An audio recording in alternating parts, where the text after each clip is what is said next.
Good afternoon, everyone. Thank you. If you have a seat, please sit down. I think someone else walked in the room. Thank you very much for taking the time to be here. I think we can all agree that this has been a historic NATO summit.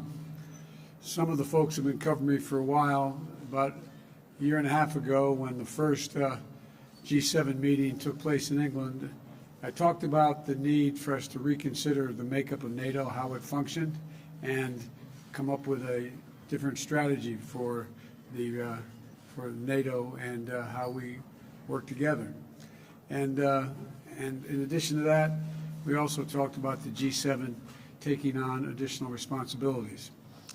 Before the war started, I told Putin that if he invaded Ukraine, NATO would not only get stronger, but would get more united. And he would see democracies in the world stand up and oppose his aggression and defend the rules-based order. And that's exactly what we're seeing today. This summit was about strengthening our alliance, meeting the challenges of our world as it is today, and the threats we're going to face in the future. The last time NATO drafted a new mission statement was 12 years ago. At that time, it characterized Russia as a partner, and it didn't even mention China. The world has changed a great deal since then, and NATO is changing as well.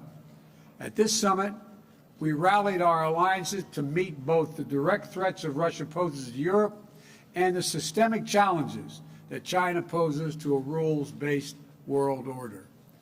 And we've invited 2 new members to join NATO. It was a historic act, Finland and Sweden, 2 countries with a long tradition of neutrality and choosing to join NATO. Some of the American press will remember when I got a phone call from the leader of Finland saying, could he come and see me? And he came the next day and said, will you support my country joining NATO? We got on the telephone. He suggested we call the leader of Switzerland. Switzerland, my goodness, I'm getting really anxious here about expanding NATO. Sweden. And what happened was, we got her on the phone and she asked if she could come the next day to want to talk about joining NATO. Allies across the board are stepping up, increasing defense spending. A majority of them are on track for the first time to exceed our 2% of GDP commitment that they make. They agree to spend 2% of the GDP on defense. Look, for example, Germany is committed to spending 2% going forward and announced a special fund for its military of more than $100 billion. Slovakia, the Czech Republic, and the Netherlands have announced they will also meet their 2% commitments. Poland, Romania, Estonia, Latvia, Lithuania are doing more than 2.5%, some as high as 3%. Together, deploying more assets and capabilities to bolster our alliances across all domains: land, air, sea, cyber, and space. We've reaffirmed that our Article 5 commitment is sacred, and an attack on one is an attack on all, and we will defend every inch of NATO territory. Every inch of NATO territory. For our part, the United States is doing exactly what I said we would do if Putin invaded. Enhance our force posture in Europe. We'll station more ships here in Spain. We're stationing more air defense in Italy and Germany, more F-35s in the United Kingdom, and to strengthen our eastern flank, new permanent headquarters for the Army 5th Corps in Poland. In addition, an additional brigade combat team position in Romania, and additional rotational deployments in the Baltic countries. Things are changing to adapt to the world as we have it today. And all of this is against the backdrop of our response to Russia's aggression and to help Ukraine defend itself. The United States is rallying the world to stand with Ukraine. Allies and partners around the globe are making significant contributions. Secretary Austin just brought together more than 50 countries, pledging new commitments. And this is a global effort to support Ukraine. Nearly 140,000 anti-tank systems, more than 600 tanks, nearly 500 artillery systems, more than 600,000 rounds of artillery ammunition, as well as advanced multiple launch rocket systems, anti-ship systems, and air defense systems. And again, the United States is leading the way. We provided Ukraine with nearly $7 billion in security assistance since I took office. The next few days, we intend to announce more than $800 million more, including new advanced Western air defense systems for Ukraine, more artillery and ammunition, counter battery radars, additional ammunition for the HIMARS multiple launch rocket systems we've already given Ukraine, and more HIMARS coming from other countries as well.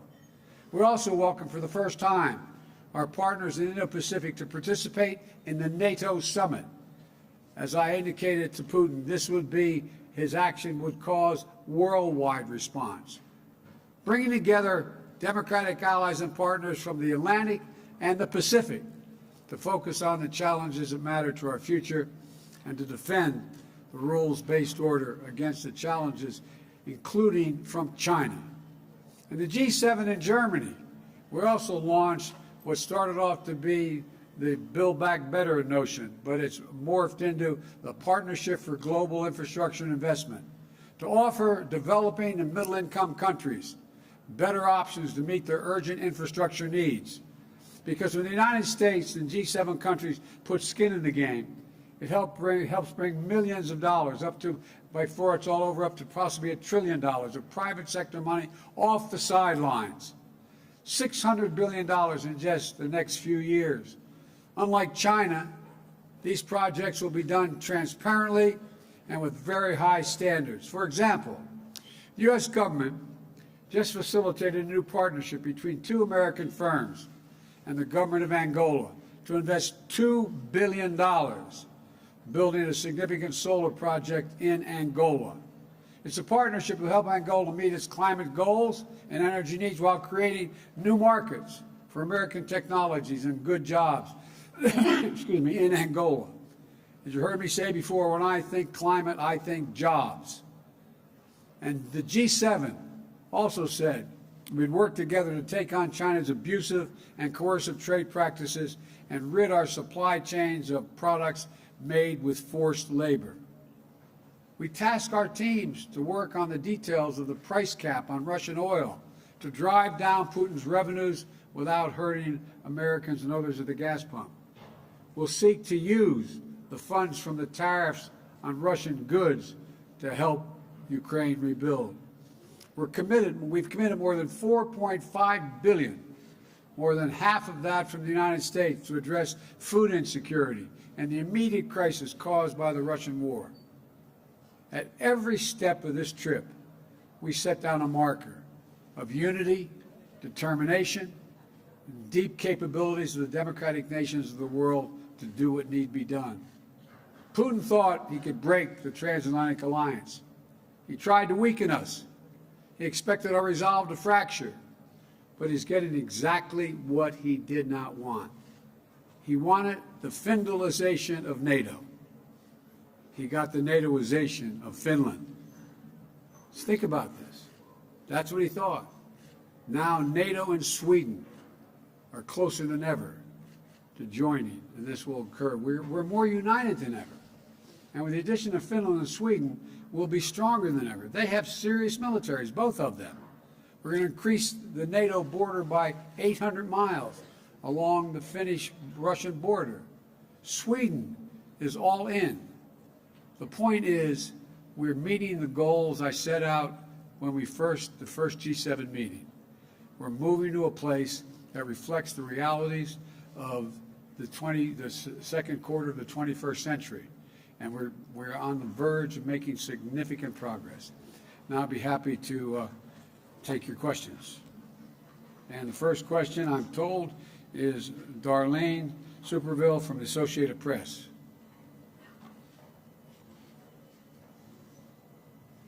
Thank you, Mr. President.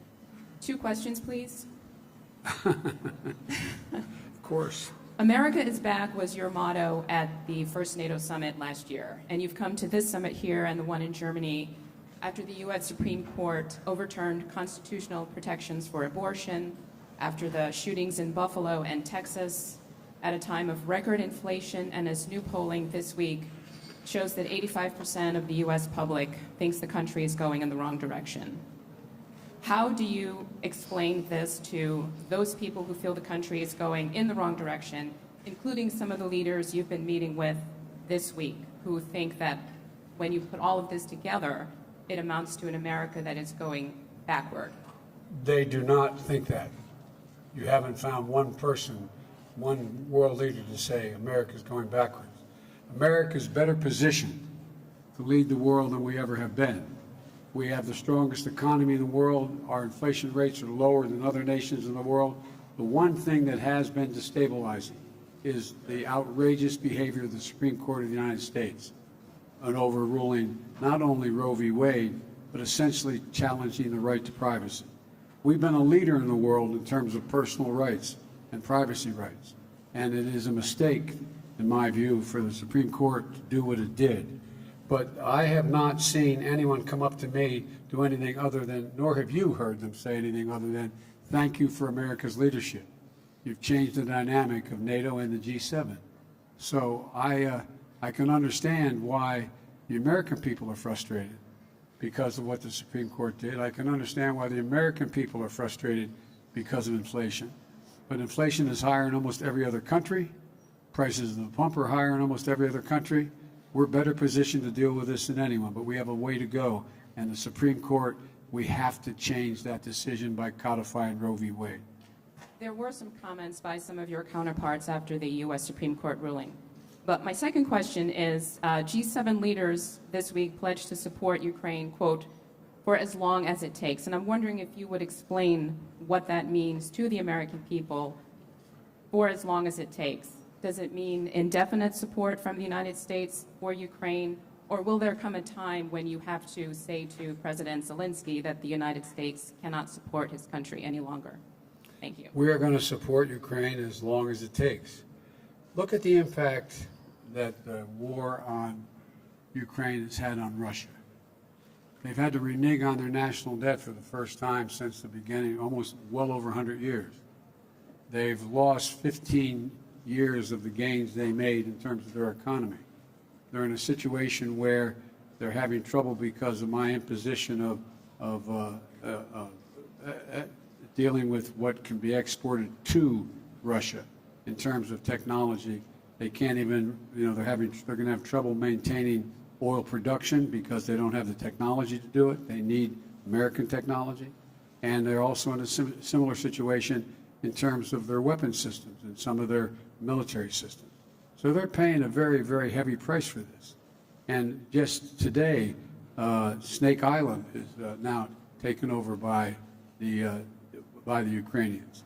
So we are going to stick with Ukraine, and all of the alliance are going to stick with Ukraine as long as it takes to, in fact, make sure that they are not defeated by Ukraine. I mean, excuse me, in Ukraine by Russia. And by the way, think of this. Ukraine has already dealt a severe blow to Russia. Russia, in fact, has already lost its international standing.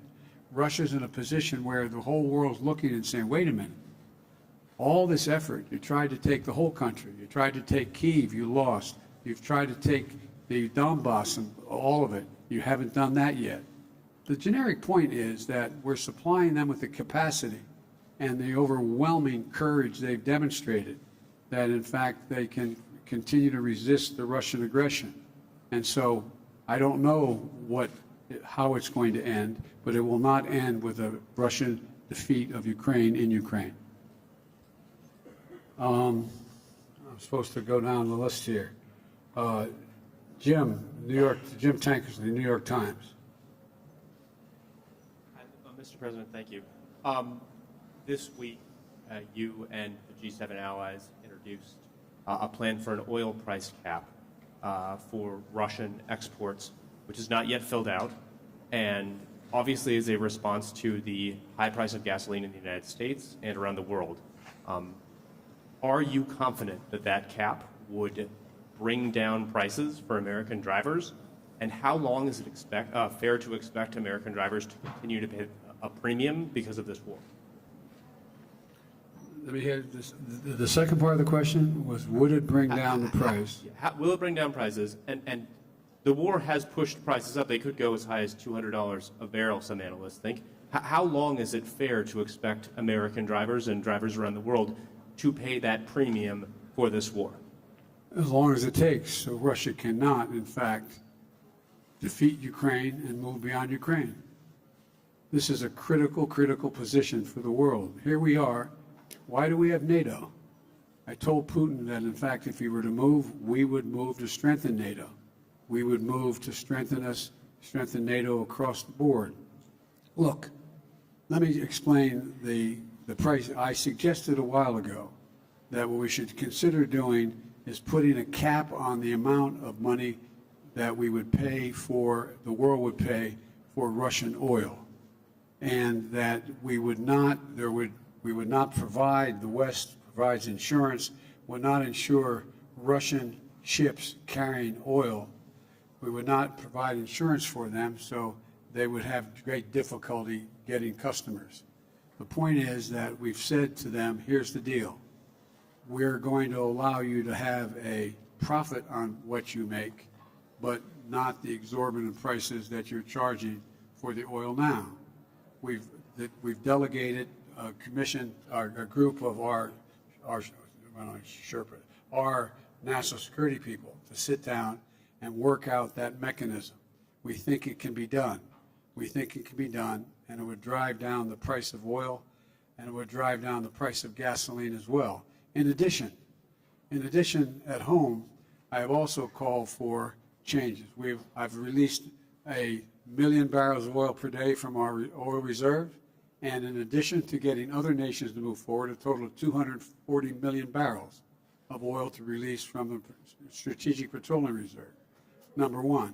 Number two, I've asked Congress, would they in fact go and temporarily end the tax on gasoline at the pump? And thirdly, to ask the states to do the same thing. If we do these things, it's estimated we could bring down tomorrow, if Congress agreed and the states agreed, we could bring down the price of oil about $1 a gallon at the pump, in that range. And so we could have immediate relief in terms of the reduction of the elimination of temporary elimination of the gas tax. And so I think there's a lot of things we can do and we will do, but the bottom line is, ultimately, the reason why gas prices are up is because of Russia. Russia. The reason why the food crisis exists is because of Russia. Russia not allowing grain to get out of Ukraine. And so that's the way in which I think we should move, and I think it would have a positive impact on the price at the pump as well.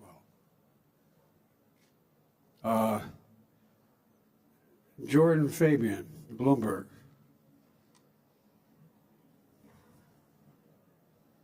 Thank you, Mr. President. Thank you, Mr. President. I also have two questions for you. Of course. Thanks. The first one is on Turkey. What assurances, if any, did you make to President Erdogan about his requests for new F-16 jets for his military? What I said back in December, as you'll recall. We should sell them the F-16 jets and modernize those jets as well. It's not in our interest not to do that, and I indicated to them that I've not changed my position at all since December. And there was no quid pro quo with that. It was just that we should sell, but I need congressional approval to be able to do that, and I think we can get that. And my second question is on your trip to Saudi Arabia, which is coming up next month. As we just discussed, Americans are paying almost $5 a gallon nationally on average for gas. So do you expect to ask the Crown Prince or the King to increase oil production? And if so, how will you balance that with your desire to hold them accountable for their human rights abuses? Well, first of all, that's not the purpose of the trip. The purpose of the trip, first of all, I'm starting off on that trip in Israel. The Israelis believe it's really important that I make the trip. In addition to that, what we're trying to do is the G7, it's the Gulf states plus 3. And so I'm sure that is in Saudi Arabia, but it's not about Saudi Arabia. It's in Saudi Arabia. And so there's no commitment that is being made, or I'm not even sure. I guess I will see the king and the crown prince, but that's not the meeting I'm going to. They'll be part of a much larger meeting. And what we're talking about in dealing with that trip is that before I go, I'm, as I said, going to Israel to meet with the Israeli leaders to affirm the unbreakable bond Israel and the United States have. And part of the purpose is the trip to the Middle East is to deepen Israel's integration into the region, which I think we're going to be able to do, and which is good for peace and good for Israeli security. And that's why Israel leaders have come out so strongly for my going to Saudi. But the overall piece here is we're also going to try to reduce the deaths and the war that's occurring. I mean, there's a whole range of things that go well beyond anything having to do with Saudi in particular. But if you were to see the crown prince or the king, would you ask them to increase oil production? No, I'm not going to ask. I'm going to ask. All the Gulf states are meeting. I've indicated to them that I thought they should be increasing oil production generically, not to the Saudis particularly. And I think I hope we see them in their own interest concluding that makes sense to do. And, they have real concerns about what's going on in Iran and other places in terms of their security as well, all of them.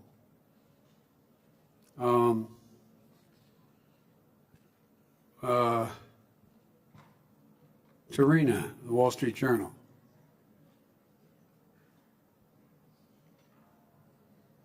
Thank you, Mr. President. I'm going to keep the trend and also ask 2 questions, if that's okay. One on the summit and one domestic question. On the summit, you just said that there would be another round of security assistance for Ukraine. After hearing President Zelensky's assessment that the war needs to end before the winter, are you changing your calculation in terms of the pace of the assistance and what kind of assistance you're sending to Ukraine? No, the war could end tomorrow, by the way, if Russia stops its irrational behavior.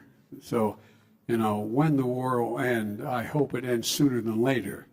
But for it to end, they have to be in a position where the Ukrainians have all that they can reasonably expect, we can reasonably expect to get to them in order to provide for their physical security and their defenses. And so one does not relate to the other. We're going to be providing another, well, I guess I'll announce it shortly, but another $800 million in aid for additional weaponry, including, weapons, including air defense system, as well as offensive weapons. I have a whole list I'd be happy to give to you, but that's the next tranche that's going to occur. And on the domestic question, sir, what further specific executive actions are you considering in response to the Roe ruling? And would you declare a public health emergency, as several Democrats are calling on you to do? I'll be happy to go in detail with you on that. I'm having a meeting with a group of governors when I get home on Friday, and I'll have announcements to make then. But the first and foremost thing we should do is make it clear how outrageous this decision was and how much it impacts not just on woman's right to choose, which is a critical piece, but on privacy generally. And so I'm going to be talking to the governors as to what actions they think I should be taking as well. And but the most important thing to be clear about is we have to change. I believe we have to codify Roe v. Wade in the law, and the way to do that is to make sure the Congress votes to do that. And if the filibuster gets in the way, it's like voting rights. It should be, we provide an exception for this require an exception to the filibuster for this action to deal with the Supreme Court decision. Hang on, I got one more here. Kelly O'Donnell, NBC. Thank you, Mr. President. Well, you just made some news saying you would support changing the filibuster rules to codify abortion rights broadly across the country. Right to privacy, not just abortion rights, but yes, abortion rights. Can you describe for us, sir, many Americans are grappling with this. What is your sense today about the integrity and the impartiality of the Supreme Court? Should Americans have confidence in the court as an institution? And your views on abortion have evolved in your public life. Are you the best messenger to carry this forward when Democrats, many of them, many progressives, want you to do more? Yeah, I am. I'm the President of the United States of America. That makes me the best messenger. And I really think that it's a serious problem that the court has thrust upon the United States, not just in terms of the right to choose, but in terms of the right to who you can marry, a whole range of issues relating to privacy. And I have written way back a number of law review articles about the Ninth Amendment and the 14th Amendment and why the privacy is considered as part of a constitutional guarantee. They've just wiped it all out. And so I'm the only president they got, and I feel extremely strongly that I'm going to do everything in my power, which I legally can do in terms of executive orders, as well as push the Congress and the public. The bottom line here is, if you care, if the polling data is correct, and you think this decision by the court was an outrage or a significant mistake, vote. Show up and vote. Vote in the off year and vote, vote, vote. That's how we'll change it. All right, guys. No, there's no such thing as a quick one. I'm out of here. Thank you all very much.